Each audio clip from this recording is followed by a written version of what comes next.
Hi Telugu మిత్రులకి స్వాగతం. After a long time I'm back to Delhi.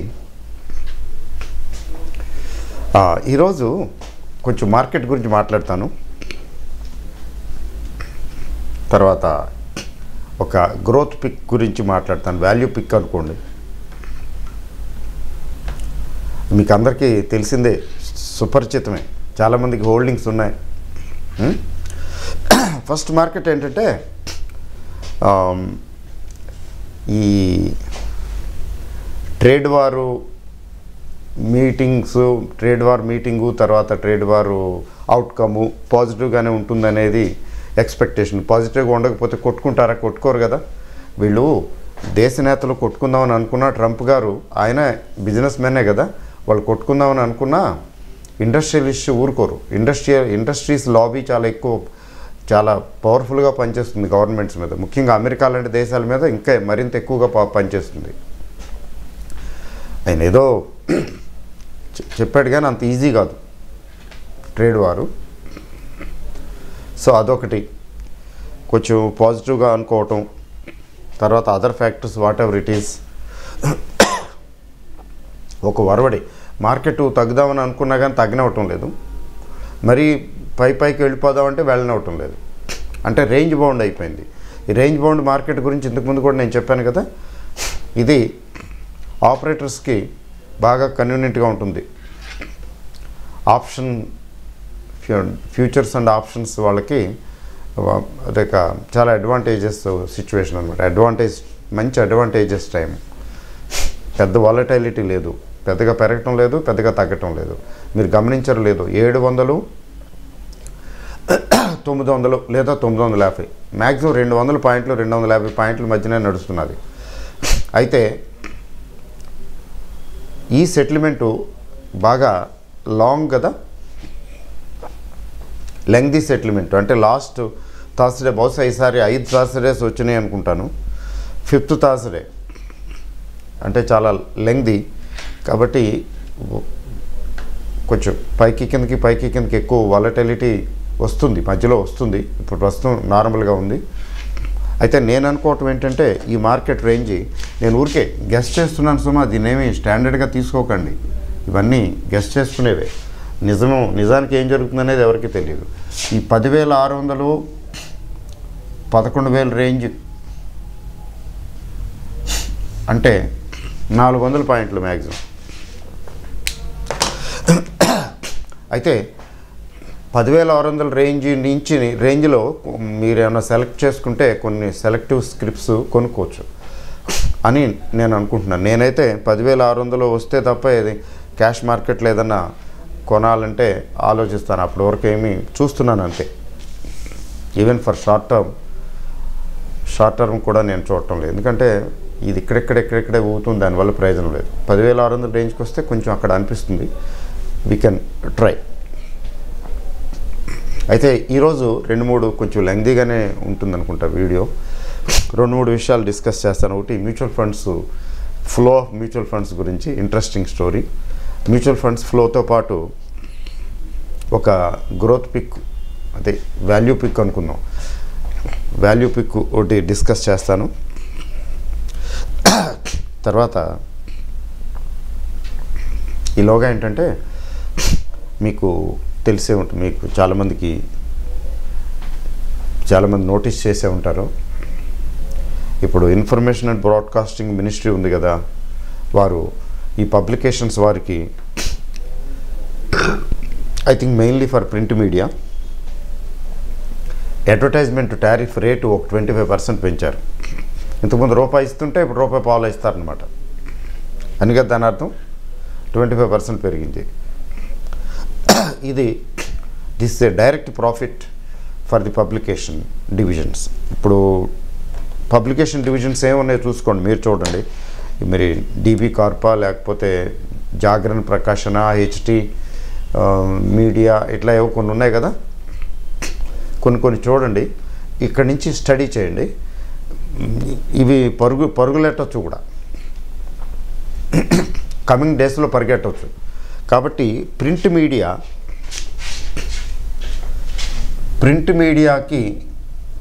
మీడియాకి ప్రాఫిట్స్ పెరుగుతాయి కదా, అడ్వర్టైజ్మెంటు టారిఫ్ రేట్ పెరగటం వల్ల ప్రాఫిట్ పెరుగుతాయని ఆ మేరకు అంచనాలు వేసి ఇప్పుడు బయింగ్ మొదలు పెడతారు. మ్యూచువల్ ఫండ్స్ కానీ ఎవరైనా కానీ అనలిస్టులు కానీ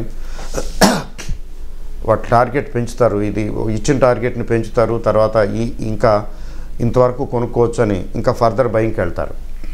ఈ నేపథ్యంలో పెరుగుతాయి. అయితే ఇందులో ఆల్రెడీ ఎప్పటి నుంచో ఉన్నవాళ్ళు ఇంకా ఇక్కడే ఉంది అని చూసుకున్న వాళ్ళు ఏం చేస్తారంటే, అమ్మా ఇప్పుడు పెరుగుతున్నది బాబు, ప్రస్తుతం నేను బయటకు వస్తానని partial or total profit booking వాళ్ళు కూడా మొదలవుతారు. అంటే ఇటు అమ్మేవాళ్ళు కొనేవాళ్ళు, చూసారా, కొనేవాళ్ళు ఉంటారు, అమ్మేవాళ్ళు ఉంటారు. ఇప్పుడు ప్రాఫిట్ బుక్ చేసుకునే వాళ్ళు ఉంటారు, కొనేవాళ్ళు ఉంటారు. అయితే ఇక్కడ కొనేవాళ్ళది పై చేయి ఉండే అవకాశం ఉంది, అమ్మేవాళ్ళు తక్కువ కొనేవాళ్ళు ఎక్కువ, అంటే క్వాంటిటీ వైజ్ అట్లాంటి సిచ్యువేషన్స్కి అవకాశం ఉంది. కాబట్టి షార్ట్ రన్లో ఇవి పెరగడానికి అవకాశం ఉంది. అయితే మార్కెట్ కొంచెం కరెక్షన్కి వచ్చి తర్వాత అంత ఉండదు అనుకుంటే మళ్ళీ అక్కడ సెల్లింగ్ ఏదో టైంలో సెల్లింగ్ వస్తుంది కదా, ఏదో స్టేజ్లో పెరిగిన ప్రతి సందర్భంలోనూ నార్మల్గా సెల్లింగ్ వస్తుంది. అందుకని పెరుగుతూ మళ్ళీ తగ్గుతుంది. నేను చెప్పేది ఏంటంటే కంక్లూజను, ఈ ప్రింట్ మీడియా ఉన్నటువంటి షేర్స్ ఏవైతే ఉన్నాయో, మీరు జాగరణ ప్రకాశన్ అనండి, లేకపోతే ఇంకోటి అనండి, డీబీ కార్ప్, ఇంకోటి ఇప్పుడు రైజింగ్ మోడ్లో ఉన్నాయి. అయితే ఇమీడియట్గా క్యాచ్ చేయటం అది వేరే సంగతి, క్యాచ్ చేస్తే ఓకే చేయగలిగితే, లేకపోతే ఇప్పుడు కొనకుండా తాపీగా అబ్జర్వ్ చేసుకుంటూ ఉండి మధ్యలో ఎప్పుడైనా కరెక్షన్ వచ్చినప్పుడు, మార్కెట్ కరెక్షన్ వల్లనైతేనేమి వీటి ప్రాఫిట్ బుకింగ్, ఇప్పుడు కొనుక్కున్న వాళ్ళు కొంతమంది షార్ట్ టర్మ్ కూడా ప్రాఫిట్స్ బుక్ చేసుకునే వాళ్ళు కొనుక్కుంటారు కదా, అట్లాంటప్పుడు కిందకు వస్తుంది కదా, అప్పుడు పికప్ చేసుకుంటే బాగుంటుందని. అంటే రైట్ టైం టు పికప్ అనేది చెప్పడం కష్టం. అయితే వీటికి గ్రోత్ ప్రాస్పెక్ట్స్ ఉన్నాయి కాబట్టి, అంటే అట్లీస్ట్ ఎక్స్పెక్టేషన్స్ బాగున్నాయి కాబట్టి, అందులో ఎలక్షన్ ఇయర్ కదండి, ఎలక్షన్ ఇయర్కి పేపర్లో కూడా అడ్వర్టైజ్మెంట్స్ బాగా ఇస్తారు. కాబట్టి ఎలక్షన్ ఇయర్కి ఇవి షేర్లు న్యాచురల్గానే పెరుగుతాయి. Long term and very long term ఎలా ఉంటుందో మనం చెప్పలేము, కానీ మీడియం టర్మ్కి ఈ ప్రింట్ మీడియా షేర్లు బాగానే ఉంటాయి. వీటిని అబ్జర్వ్ చేయండి, స్టడీ చేయండి, మీకు తోచితే నచ్చితే ఏమైనా కొనుక్కోండి. అది ఎట్లాంటి టైంలో ఏ టైంలో కొనుక్కుంటే బాగుంటుంది అనేది జాగ్రత్తగా స్టడీ చేయండి. అట్లా చేయటం కష్టం అండి అంటే చేయటం చాలా కష్టం. ఈ ప్రపంచంలో ఇప్పటివరకు పుట్ల లోలో కొని హైలో అమ్మగలిగినటువంటి స్కిల్ ఎక్వైర్ చేసిన వాళ్ళు ఇప్పటివరకు పుట్టలేదు ప్రపంచంలో. వారన్ బఫే గారు లాంటి వారు కూడా చేతులు ఎత్తేస్తారు. ఎందుకంటే లో అనేది హై అనేది relative term. What is very high now, after some time it may become very low long టర్మ్లో. ఆ లో హైలు చాలా కష్టం చెప్పడం, అది ఎవరి వల్ల కాదు, అది టెంపరీగా ఫర్ ది టైం బీయింగ్ కొంత టెక్నికల్ ఎనాలిసిస్ చేసి చెప్పినా అవి రైట్ అవ్వచ్చు, కాకపోవచ్చు. అందుకని ఏం చేశారంటే ఈ శాస్త్రవేత్తలు, స్పెషలిస్టులు ఏంటి కనిపెట్టారు మార్కెట్లో అంటే, ఇన్స్టాల్మెంటు బయింగు అయితే బెటరు. మనం దాన్ని వశపరచుకోలేము. వి కాంట్ కిల్ ఇట్ చెప్తారు కదా, we can't kill a devil, we can only make it sleep అని ఏదో సామెత ఉంది, అట్లాంటి భాష ఉంది. We can't kill a devil but we can only make it sleep అని. దెయ్యాన్ని చంపలేము, దానికి ఉంటే కదా physical form. We can't kill a devil, దెయ్యాన్ని చంపలేము కానీ దెయ్యాన్ని నిద్రపోవచ్చు అని అట్లాంటి ఇంగ్లీష్లో ఈ సేయింగ్ ఉంది. అలా ఏంటంటే లోవెస్ట్ పాయింట్ హైయెస్ట్ పాయింట్లు వీలు పడవు.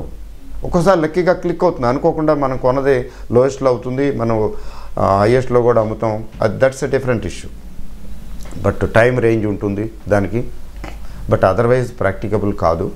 ఏ ప్రిన్సిపల్స్ ద్వారాను సిద్ధాంతాల ద్వారాను ఇది కనిపెట్టి లో పాయింట్ హై పాయింట్లు చెప్పలేము. అందుకని ప్రయాస చేయకూడదు. బెస్ట్ ఏంటంటే ఇది ఏంటి కనిపెట్టారంటే ఉత్తమ మధ్యమంగా ఇన్స్టాల్మెంట్లో కొనుక్కుంటూ వెళ్ళటం. దానికి చక్కగా మ్యూచువల్ ఫండ్స్ ఇన్వెస్ట్మెంట్స్లో వాటికి సిప్ అంటారు కదా, సిప్ మోడ్ అని. అదైతే సిస్టమేటిక్ మంత్లీ ఫాలో అవ్వాల్సిన పని లేదు. వీక్లీ ఫాలో అవ్వచ్చు, లేకపోతే ఇర్రెగ్యులర్గా తగ్గినప్పుడల్లా కొనుక్కుంటూ అట్లా ఏదో రకరకాల మనకు తోచిన విధంగా చేయొచ్చు. అట్లా ఇన్వెస్ట్ చేస్తే అప్పుడు పెరుగుతుందా తగ్గుతుందా అనేది వరి అవ్వాల్సిన పని లేదు. ఎందుకంటే పెరిగినా తగ్గినా కూడా యావరేజ్ అవుతుంది.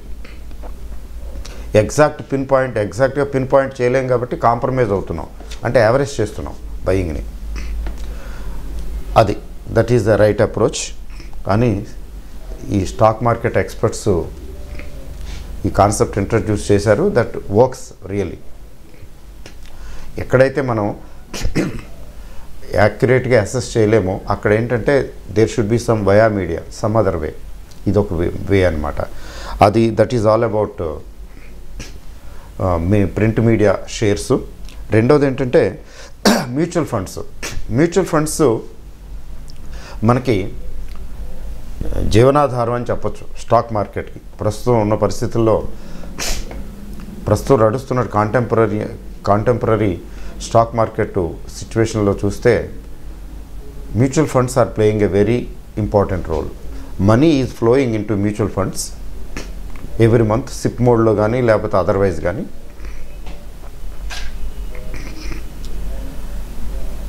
ముఖ్యంగా ఈక్విటీస్లోకి వెళుతున్నది.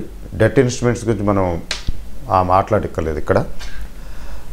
ఆ ఫ్లో వల్ల ఏమవుతుందంటే మార్కెట్లోకి వెళుతున్నది money. Because the money is going into the market, market will sustain and grow. తర్వాత వాటిలో కొనుక్కున్న వాళ్ళకి, పెట్టుబడి పెట్టిన వాళ్ళకి లాభాలు వస్తున్నాయి, క్యాపిటల్ గెయిన్స్. అయితే ఇండియన్ క్యాపిటల్ మార్కెట్లో లాస్ట్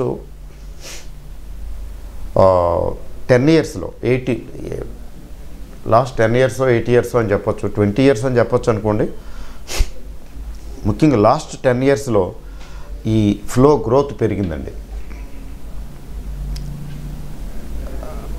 మా కాలం అంటే 90స్లోని నేను 80స్లో ఎంటర్ అయ్యాను మార్కెట్లో అనుకోండి. బట్ 90స్లో ఎఫ్ఐఐస్ని అలౌ చేశారు కదా, 92 బడ్జెట్. ఎఫ్ఐఐస్ లేకముందు చాలా నీరసంగా ఉండేది మార్కెట్. ఎఫ్ఐఐస్ ఎంటర్ అయిన తర్వాత బాగుంది. తర్వాత ఎఫ్ఐఐస్ ఒకసారి విత్డ్రా అయిపోతే మొత్తం కొలాప్స్ అయిపోయింది సిస్టము. మరి ఎఫ్ఐఐస్ కొంటే మార్కెట్ పెరిగేది చాలా కాలం, ఎఫ్ఐఐస్ అమ్మితే మార్కెట్ కొలాప్స్ అయిపోయేది. అంటే ఎఫ్ఐఐస్ మీద డిపెండ్ అయిపోయింది చాలా కాలం. ఆ తర్వాత ఏంటంటే లోకల్ కొన్ని పాపం ఈ ఎల్ఐసి ఇన్సూరెన్స్ కంపెనీలు అవి ఇవి, కొంచెం జనరల్ ఇన్సూరెన్స్ కంపెనీలు అవి ఇవి కొద్దిగా ఉండేవి అనే సరిపోయేది కదా సపోర్టు. అప్పట్లో యూటీఏ కూడా ఉండేది. ఆ సపోర్ట్ సరిపోలేదు. But over a period of time ఏమైందంటే ఈ మ్యూచువల్ ఫండ్స్ రూట్లో మనీ ఇన్వెస్ట్ చేయటం ప్రజలకు అలవాటైంది, ఎక్కువైంది, పాపులారిటీ పెరిగింది. మ్యూచువల్ ఫండ్స్లో ఇన్వెస్ట్ చేయటం వల్ల ఇండియాలో మ్యూచువల్ ఫండ్స్ బోల్డ్ అంత మనీ రావటం వలన ఆ డబ్బులు క్యాపిటల్ మార్కెట్లో ఇన్వెస్ట్ చేయటం. లాస్ట్ 10 ఇయర్స్లో ఈ ట్రెండ్, 8 ఇయర్స్లో ఏంటంటే కనిపించింది ట్రెండ్ చూస్తున్నాను. లాస్ట్ 7-8 ఇయర్స్లో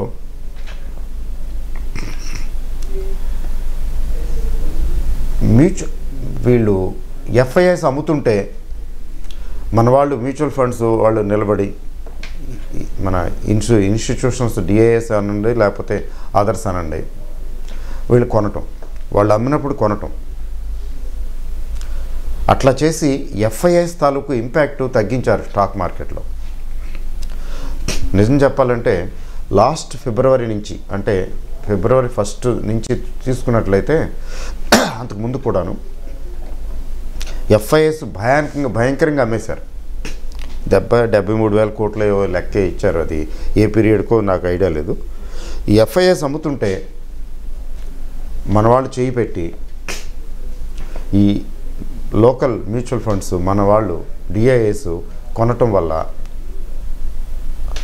ఆ ఇండెక్స్ నిఫ్టీ 10,000 అండ్ అబోవ్ 10,000కి దిగకుండా మేనేజ్ చేయగలిగాం బడ్జెట్ తర్వాత. పెట్రోల్ ధరలు పెరుగుతున్నాయన్నారు, తర్వాత బడ్జెట్ బాగోలేదన్నారు, ఒకదాని తర్వాత ఒకటి వచ్చినాయి కదా. ఇప్పుడు లాస్ట్ అక్టోబరు నవంబర్ మీకు తెలిసిన విషయమే. సెప్టెంబర్ తర్వాత మార్కెట్ పడింది కదా, సెప్టెంబర్ నుంచే తగ్గడం బాగా. సెప్టెంబర్ నుంచి నవంబర్ మధ్యలో తీసుకున్నట్లయితే చాలా భయంకరంగా తగ్గింది మార్కెట్. ఏది 2018 గురించి మాట్లాడుతున్నాను నేను. మరి అలాంటప్పుడు ఇంకా పడకుండా ఉండటానికి అక్కడి నుంచి ఆల్మోస్ట్ 11,000 వరకు మళ్ళీ రికవర్ అవ్వటానికి దోహదం చేసింది ఏంటంటే ఎఫ్ఐఐస్ ఏం తిరిగి వచ్చి కొనలేదు.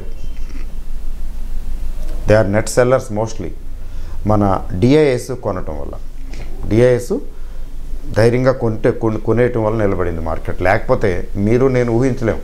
ఎవరో 9,500 అన్నారు, 9,500 కాదండి, 7,900. మా కాలం నాటి పరిస్థితులు అయితే 7,500 7,200కి వెళ్ళుండేది మార్కెట్. చాలా చక్కగా మేనేజ్ చేసుకురావటం ఒక రకంగా. ఏ కారణాలు ఏవైతే అనండి, ఇప్పుడున్న పరిస్థితులు అట్లా పడిపోకుండా 10,000 అండ్ అబోవ్ మెయింటైన్ అవటానికి మ్యూచువల్ ఫండ్స్ బాగా సహకరించినవి. అది ఎట్లా అంటే మీకు డేటా చెప్తాను చూడండి, జస్ట్ ఐడియా కోసం. అక్టోబర్ బాగా లోలో ఉంది కదా మార్కెట్. అక్టోబర్లో 11,422. ఈ ఇన్ఫర్మేషను ఎందుకు చెప్తున్నానంటే కొంచెం అనాలిసిస్ కోసం, ఎడ్యుకేటివ్ పర్పస్కి. మనది బేసిక్ ఎడ్యుకేషన్ ఛానలే, రికమెండేషన్స్ ఛానల్ కాదు కదా. 11,422 కోట్లు అక్టోబర్లో మార్కెట్లోకి వచ్చాయి అని డేటా చెప్తున్నది. ఏది మ్యూచువల్ ఫండ్స్కి దగ్గరికి డబ్బులు వచ్చాయి. అప్పుడు మార్కెట్ చాలా లోలో ఉంది, మీకు గమనించే ఉంటారు కదా. మార్కెట్ తగ్గినప్పుడు ఎక్కువ ఫ్లో వచ్చింది. ఇట్స్ నాట్ ఏ జోక్, ఇది చాలా సీరియస్గా తీసుకోవాల్సిన విషయం. మరి లాస్ట్ డిసెంబర్ తీసుకుంటే 5,615 కోట్లట. బహుశా మీరు చెక్ చేయండి, అంటే మీరు కూడా చెక్ చేయండి. సిప్ మోడ్ని ఇది కన్సిడర్ చేయటం లేదనుకుంటాను. సిప్ మోడ్లో కూడా అంత గణనీయంగా లేదని కూడా చెప్తున్నారు. పెద్ద అంటే దాదాపు సగం కదండి. ఈ అక్టోబర్లో మార్కెట్ ఎంత ఉందండి? 10,300 ఎంతో యావరేజ్ ఉంది. యావరేజ్ ఇప్పుడు ఎంత ఉంది? డిసెంబర్లో 10,650 ఎంతో ఉంది యావరేజ్. ఊరికే అంచనా వేస్తున్నాను. అంటే మార్కెట్ లోలో ఉన్నప్పుడు చాలా ఎక్కువ డబ్బులు ఇండియన్ ఎకానమీలో అంటే మ్యూచువల్ ఫండ్స్ దగ్గరికి వచ్చినాయి. మార్కెట్ నార్మల్గా బాగున్నప్పుడు ఫ్లో తగ్గింది. దీనికి 2 రకాల interpretations. Just a minute.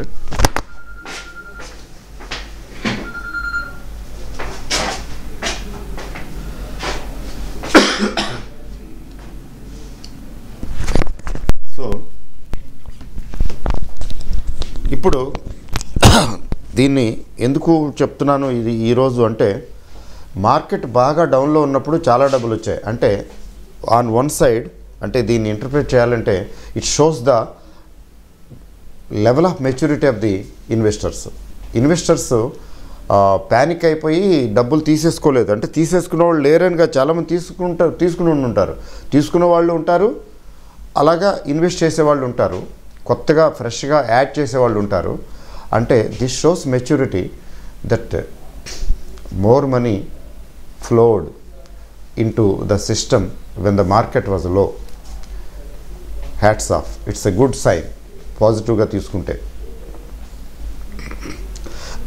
When the market is uncertain, అంత ఏం అనిపించడం లేదు, ఏంటో అక్కడక్కడ ఉంది, ఏంటో ఏమనుకున్నారేమో. డిసెంబర్లో మాత్రం ఫ్లో తగ్గిపోయింది.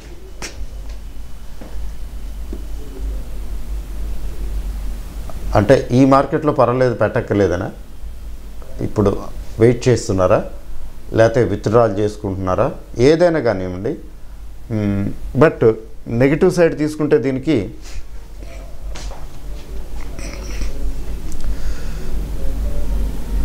మార్కెట్ పెరగదేమో. జనవరి కూడా ఫ్లో పెద్దగా ఏం లేనట్టు వినికిడి. దీని మీద కొంచెం ఇంప్రూవ్ అయిందేమో తెలీదు. అదే నిజమైతే మార్కెట్లో స్టీమ్ ఎగ్జాస్ట్ అయిపోతున్నదా అంటే మ్యూచువల్ ఫండ్స్, మెయిన్గా మ్యూచువల్ ఫండ్స్కి డబ్బులు వస్తుంటే వాళ్ళు కొంటుంటేనే మార్కెట్ నిలబడుతుంది, కానీ మీరు నేను కొనటం వల్ల ఏం కాదండి. వాళ్ళు బయింగ్ చేయకపోతే, మ్యూచువల్ ఫండ్స్ కంటిన్యూస్గా బయింగ్ చేసుకుంటూ వెళ్ళకపోతే, ఇన్వెస్ట్ చేయకపోతే మార్కెట్లు ఎక్కడుంటాయి? సో ఇక్కడ ఇన్వెస్ట్మెంట్ ఫర్దరు ఇమీడియట్గా యాడ్ అవ్వటం లేదు. అంటే ఇప్పుడు ఈ మెయింటైన్ చేస్తున్నటువంటి 10,900, 10,950 హుష్కాకేనా, నిలబడకపోవచ్చా? అది రిస్క్ ఫ్యాక్టర్ కనబడుతున్నది. ఇట్లా అయితే మ్యూచువల్ ఫండ్స్ ఫ్లో తగ్గటం నెగిటివ్ కదా.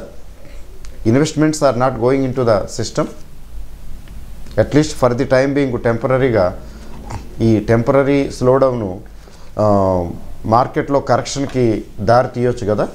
అదొక ఎనాలిసిస్. అంటే ఇక్కడ దీన్ని బట్టి చూస్తే ఏంటంటే people are very wise, they put in more money when the market was low. అది బాగానే ఉంది పాజిటివ్గా. కానీ ఇక్కడ తగ్గటం అనేది మార్కెట్లో కరెక్షను అంటే ఫ్లో బాగా లేకపోతే ఇబ్బందే కదా, అదొకటి. సో ఇందువల్ల ఏంటంటే దీన్ని బట్టి మనం ఏమవుతుందనేది కాదు, ఊరికే మీకు వదిలేస్తున్నాను ఎట్లా ఉంటుందనేది. బట్ మ్యూచువల్ ఫండ్స్ ఇన్ఫర్మేషన్ ఇవ్వాలనుకుని చెప్తున్నాను, అందుకని ఇచ్చాను.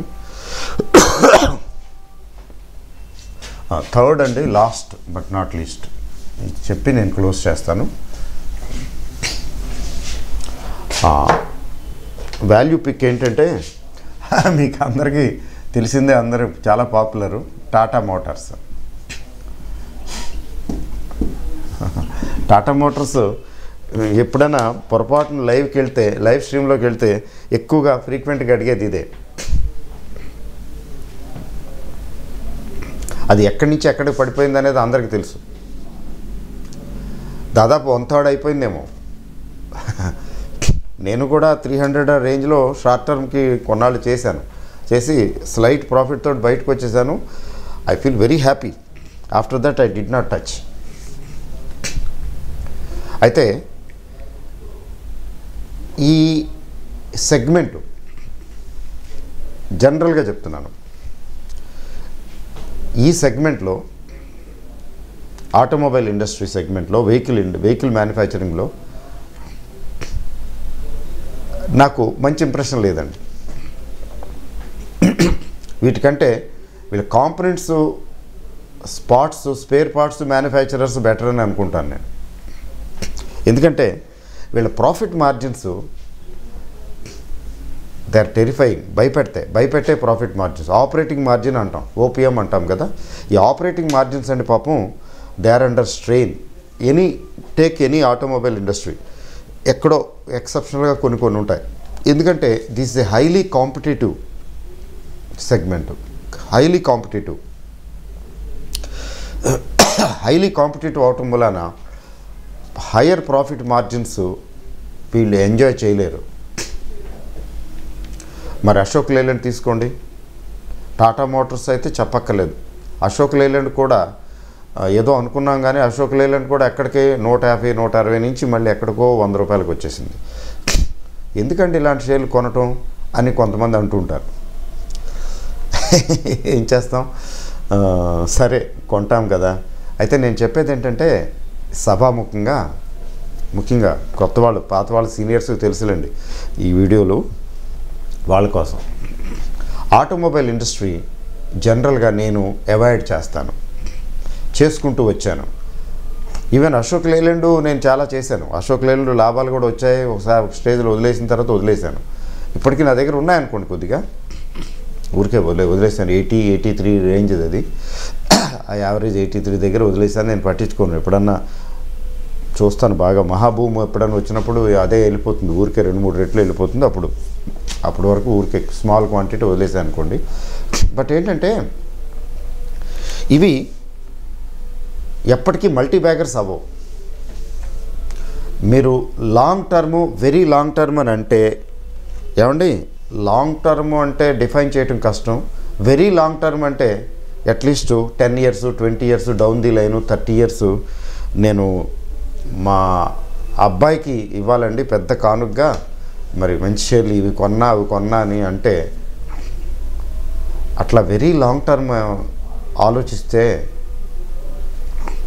ఇండెక్స్ ఫండ్స్ మించింది లేదు. ఇండివిజువల్ షేర్స్ కొన్ని బాగా వెళ్ళిపోతాయి, కొన్ని బాగా పడిపోతాయి, అసలు అడ్రస్ లేకుండా కూడా పోతాయి కొన్ని. అట్లీస్ట్ ఈ ఆటోమొబైల్ ఇండస్ట్రీకి సంబంధించిన షేర్లు వెరీ లాంగ్ టర్మ్ కోసం పెట్టుకోకూడదు. మరి ఎంతకాలం కోసం పెట్టుకోవాలంటే ఎలా అంటే 40% 50% లేదా 100% అండ్ అరౌండ్ దట్ వస్తేనండి దండం పెట్టేసేసి ప్రాఫిట్ బుక్ చేయాలి. అట్లీస్ట్ పార్షియల్ ప్రాఫిట్ బుక్ చేయాలి. That is what I learned from my past experiences these companies. అంటే పాస్ట్ ఎక్స్పీరియన్సెస్ అంటే మరి 1 year 2 years 5 years కాదు సుమా, చాలా ఎక్కువ కదా. నేను అశోక్ లైలాండ్ కూడా చూశాను. ఒక స్టేజ్లో అవి వచ్చేసాయి, బాగా పెరిగిపోయాయి, మల్టీ బ్యాగర్స్ అయిపోయాయి. ఇక మీదట మల్టీ బ్యాగర్స్ అవుతాయా అంటే నాకు అనిపించదు. నేనైతే 100% 150% ఎప్పుడైనా ఎక్కడైనా పెరిగితే ఇవి I'm the first person to get out. చాలా బాగుందని. అంతకన్నా ఎక్సెప్షనల్గా ఎప్పుడైనా వెళ్ళొచ్చేమో 200%. అవి ఎప్పుడు మహాభూమి అయితే, ఎప్పుడో మహాభూమి ఎప్పుడు వస్తుంది, 10-15 ఏళ్ళకి 20 ఏళ్ళకి ఒకసారి వస్తుంది. అప్పుడు ప్రతిదీ పెరుగుతుంది. ఇప్పుడు ఈ 180 రూపాయల టాటా మోటార్స్ 500 ఉండొచ్చు. ఆయన అలా చెప్పారు, 180 రూపాయలు 100% 50% చాలండి బయటకు వచ్చేయండి అని చెప్పారు.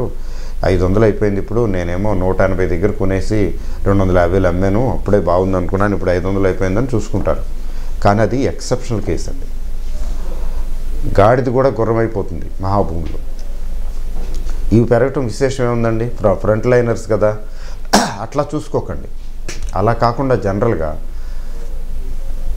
ఇలాంటి షేర్లు 50-70% వస్తే హ్యాపీ, 100 వస్తే మరీ మంచిది.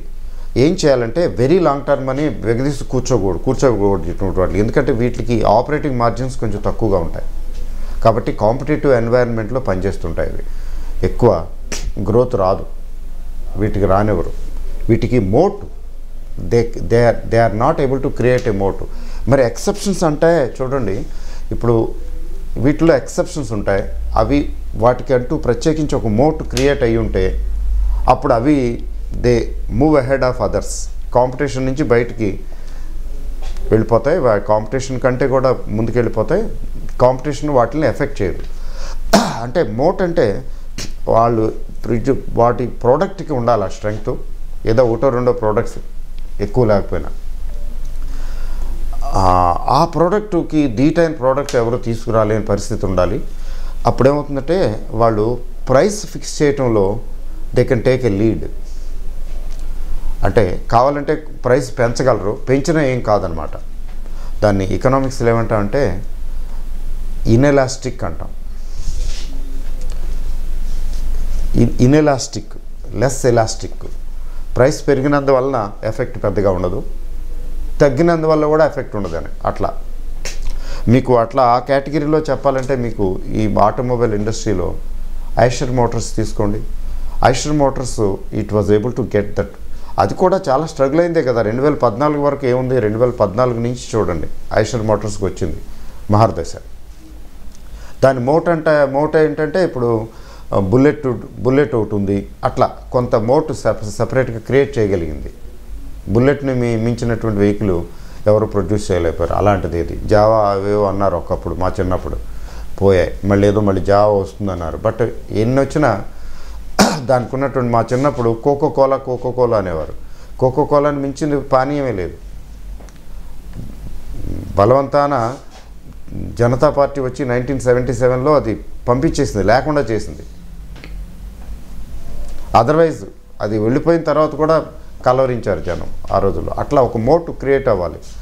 అట్లా ఎక్సెప్షన్స్ వదిలేస్తే మిగతా ఏ ఆటోమొబైల్ ఇండస్ట్రీ కూడాను మీకు 300 టైమ్స్ 500 టైమ్స్ అలా మల్టీ బ్యాగర్స్ అయిపోయి పెరుగుకుంటూ వెళ్ళిపోయే అవకాశాలు లేవు. ఇప్పటివరకు పెరగవలసిందేదో పెరిగింది, ముందు పెరగడానికి ఛాన్సెస్ తక్కువ. అందుకని ఇప్పుడు నేను టాటా మోటార్స్ నేను డిస్కస్ చేస్తున్నాను, దీని గురించి చెప్తాను బ్రీఫ్గా. ఏంటంటే 52,867 crore పాపం చాలా తగ్గిందిలేండి మార్కెట్ క్యాప్.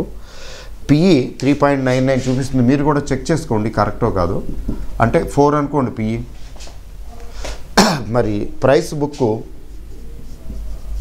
0.55 అని నేను మనీ కంట్రోల్ నుంచి చూసి చెప్తున్నాను, మీరు కూడా చెక్ చేయండి. ఫేస్ వాల్యూ 2 రూపీస్ అట, బాగానే ఉంది. ఈ మధ్యకాలంలో కొంచెం మొమెంటం వచ్చింది దీనికి.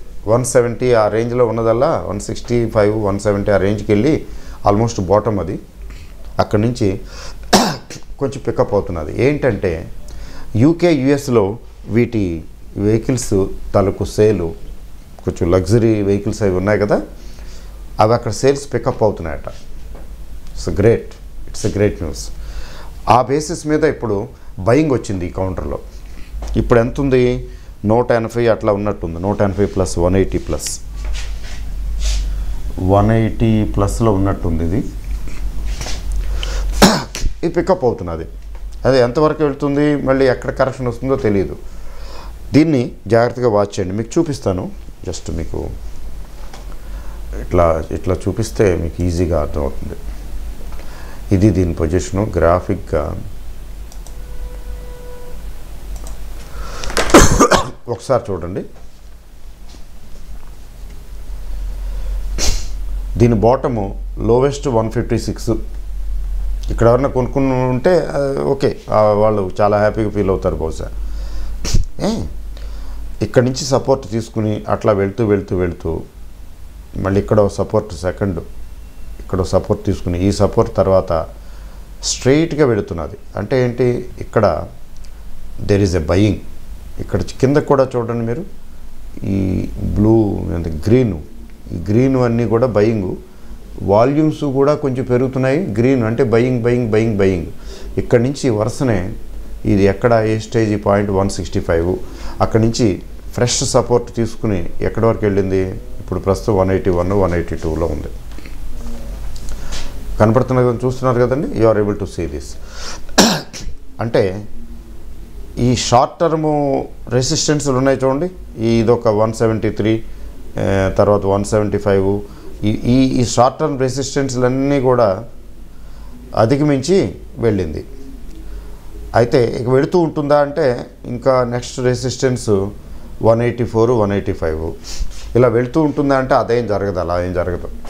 ఎంత గొప్పదైనా మళ్ళీ అక్కడ ప్రాఫిట్ బుకింగ్ వచ్చేస్తుంది కదా. షార్ట్ టర్మ్ కోసం చాలామంది కొనుక్కుంటారు, వాళ్ళు ఏం చేస్తారు, అమ్ముతారు, పెంచుతారు, అమ్ముతారు. కాబట్టి ఇప్పుడు 185 ఆ ప్రాంతాల్లో కానీ రావాలి, కరెక్షన్ ఖచ్చితంగా రావాలి. లేదా 195 194 అక్కడ తప్పదు, ఇక్కడ తప్పితే. కాబట్టి ఇది డిస్కౌంట్కి దొరుకుతున్నట్టే లెక్క. ఎట్లా అంటే ప్రైస్ బుక్ రేషియో 0.55, తర్వాత పిఈ 4 అంటున్నారు. మరి ఏవేవో చెత్త స్మాల్ క్యాప్లు మిడ్ క్యాప్లు లేక చెత్తవేవో ఎత్తుక్కుంటూ కొనుక్కుంటుంటారు కొంతమంది తెలియక. దానికంటే ఇది బెటర్ కదండి, ఎందుకంటే ఇది ఫ్రంట్ లైనర్ కదా.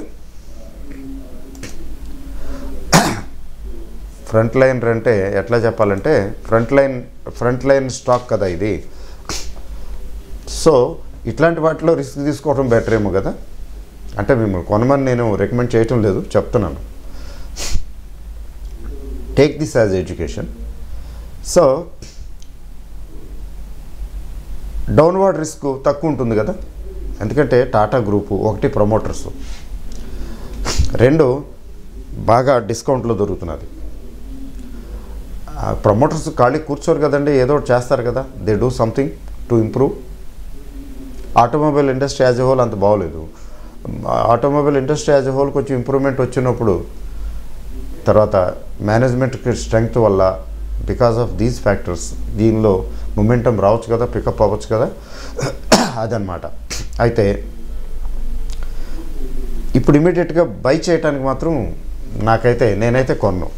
ఎందుకు కొన్నాను మరి, ఎందుకు చెప్తున్నారండి అంటే నాకు ఎందుకో చెప్పాలనిపించింది చెప్తున్నా.